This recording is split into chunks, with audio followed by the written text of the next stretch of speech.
की दिक्कत है जी दरअसल कासा में है।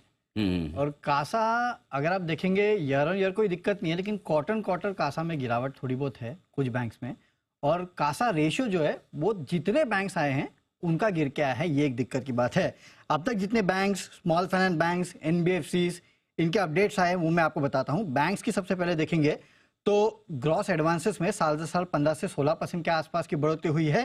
तिमाही दर तिमाही करीब 2 से 3% के आसपास की बढ़ोतरी हुई है, तो वहां पे दिक्कत नहीं है।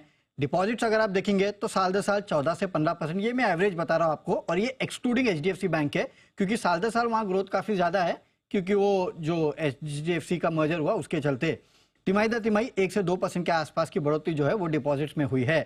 कासा डिपॉजिट को अगर आप देखेंगे तो साल दर साल 8 से 9% की बढ़त है, लेकिन तिमाही दर तिमाही 3 से 4% के आसपास की डीग्रोथ जो है या फिर गिरावट जो है वो दरअसल कासा में देखने मिली है। और तमाम आप देख लीजिएगा, सीएसबी, बंधन bank, bank of Maharashtra, HDFC, IDBI, ये तमाम बैंक जो है वहां पे कासा में एक डीग्रोथ देखने मिली है। और सबसे ज्यादा डीग्रोथ जो है वो दरअसल बंधन में देखने मिले 11% के आसपास की। उसके बाद बैंक ऑफ महाराष्ट्र और उसके बाद एचडीएफसी बैंक का नंबर आता है जहां पे 5% के आसपास की गिरावट हुई है। सभी के सभी बैंक्स को आप निकाल के देख लीजिएगा, सबके कासा रेशियो जो है वो इस बार गिन के आए हैं। केवल एक स्मॉल फाइनेंस बैंक है जहां पे कासा रेशियो संभला है, उसके अलावा स्मॉल फाइनेंस बैंक बाकी अगर आप देखेंगे तो वहां पे कासा रेशियो में गिरावट आई है।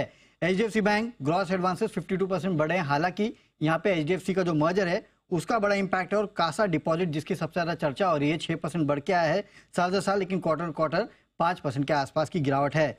स्मॉल फाइनेंस बैंक में देखिए एडवांसेस साल दर साल 27% बढ़े हैं, तिमाही दर तिमाही 1 से 2% की बढ़ोतरी। डिपॉजिट साल दर साल 33% बढ़े हैं, तिमाही दर तिमाही 4.5% के आसपास की बढ़ोतरी है।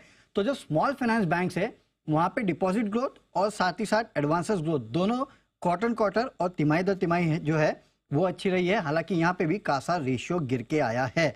एनबीएफसी अगर आप देखेंगे तो डिसबर्समेंट जितने साल दर साल बढ़े हैं उतने ही क्वार्टर गिरे हैं। 14% साल दर साल ऑन एन एवरेज बढ़े हैं और 14% की गिरावट जो है वहां पे देखने मिली है। तो स्मॉल फाइनेंस बैंक इनको मैं साइड में रख दूं, वहां पे ठीक ठाक हालत है। एनबीएफसी मिक्स है, लेकिन बैंक्स में खासकर जो कासा ग्रोथ है तिमाही दर तिमाही उसको लेके थोड़ी चिंता ज्यादा है, क्योंकि तमाम बैंक्स में गिरावट देखने मिली है और कोई भी ऐसा बैंक नहीं है जिसके कासा रेशियो में बढ़त देखने मिली है। तो इसके लिए ब्रोकरेज हाउस मान रही है कि इस बार सबसे ज्यादा इंपॉर्टेंट होगा निम जहां पे देखना होगा, क्योंकि अगर इस तरह के हालात रहे तो हो सकता है निम में कॉन्ट्रैक्शन हो।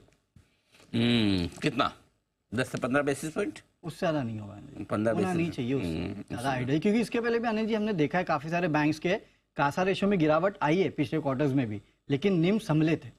उससे ज्यादा करवाना भी मत नहीं तो पता नहीं क्या होगा, भगवान जाने। और सबसे बड़ी प्रॉब्लम मालूम दूसरी क्या है, ये बैंक्स के रिजल्ट आईटी के तुरंत बाद इनके आने शुरू हो जाते हैं। हाँ, तो क्या सुबह मतलब शुरुआत में इनके रिजल्ट से खराब आने लगे हैं तो पता चला पूरा सीजन ही खराब हो जाता है, मूड माहौल खराब ना करते। नहीं, इसमें भी कासा में एक बात देखेंगे ना तो ब्रोकरेज कह रही है कि ये सीजनैलिटी थोड़ा है, पहली क्वार्टर तो खराब होता रहता ही है। और दूसरा एक बात सबको समझना चाहिए कि अब सबको पता है कि यहाँ पे इंटरेस्ट रेट जो है वो टॉप आउट हो रहे हैं, तो ज्यादा पैसा आपका टर्म डिपॉजिट में ही जाएगा, आपका कासा में आने वाला नहीं है, तो जाहिर सी बात है वो गिरेगा। हो सकता है 1-2 क्वार्टर बाद शायद ये संभलते हुए नजर आए।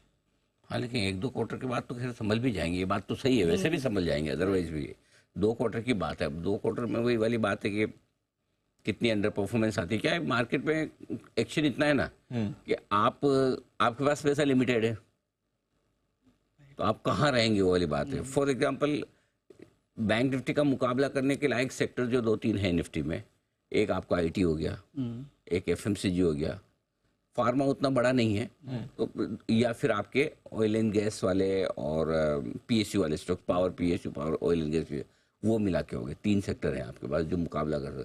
तो अगर आपको लगता है कि बैंक निफ्टी अंडर परफॉर्म करेगा तो फिर आप एफएमसीजी लेंगे, कंजम्पशन, मॉनसून, रूरल, बजट, यहाँ पर आ जाएगा, शिफ्टिंग हो जाएगी, ऑल्टरनेटिव्स हैं, ये थोड़ा ठंडा हो जाएगा, वैसा पॉसिबिलिटी है एक। हम देखते हैं, लेट्स सी क्या होता है।